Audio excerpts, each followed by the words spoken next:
আমাদের জাতীয় মসজিদের খতিব, উনি আমাদের জাতীয় মুরব্বী। কথা বলেন, আরো জোরে বলেন। উনি আশা করি জাতীয় ভাবে এমন বক্তব্য দিবেন কারো মনে যেন কোনো কষ্ট না পায়। কথা বলেন, উনার উস্তাদরা কেউ তো কখনোই ঈদে মিলাদুন নবীর বিরুদ্ধে কেউ কথা বলেন নাই। আল্লাহু আকবার বলেন।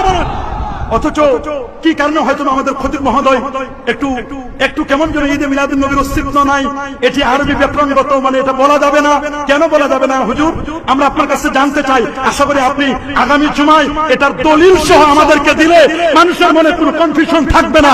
কথা বলুন, আরো জোরে বলুন। আমরা দলিল ছাড়া কারো কথা নেব না। কথা বলেন।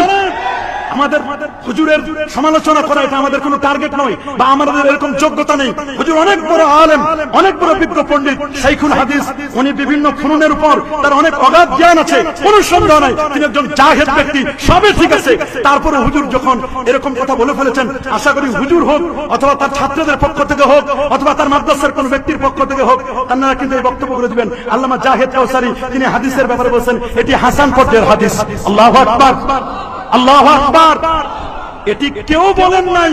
এরকম বলা আমার মনে হয় আরেকটু পড়াশোনা করা দরকার। এই জন্য কবি নামাজ বলছেন, কবি নামাজ বলে দিয়েছেন। আল্লাহু আকবার বলেন। ফাকুল লিমান ইয়াদাই ফিল ইলমি ফালসাফাতান, ফাকুল লিমান ইয়াদাই ফিল ইলমি ফালসাফাতান হাফিজতা শাইয়ান ওয়া গাবাত আনকাল আশিয়া। ফাকুল লিমান ইয়াদাই ফিল ইলমি ফালসাফাতান, যে ব্যক্তি বলে যে আমার অনেক জ্ঞান আছে, অনেক ফালসাফা, অনেক দর্শন আমি জানি। ফাকুল লিমান ইয়াদাই ফিল ইলমি ফালসাফাতান, তিনি বলেন হাফিজতা শাইয়ান, আপনি অনেক মুখস্থ করেছেন, ওয়া গাবাত আনকাল আশিয়া, তবে অনেক কিছু ছুটেও যেতে পারে। কি বলেন? অনেক কিছু ছুটেও যেতে। আলেমের উপরও আলেম আছে। আল্লামা ইমাম কাস্তাল্লানী রাহমাতুল্লাহ আলাইহি, যিনি ইরশাদুস সারি লি শারহ সহিহ বুখারী, উনাকে আমরা ফেলে দিতে পারি না। কি বলেন? আমরা কি উনাকে ফেলে দিতে পারি?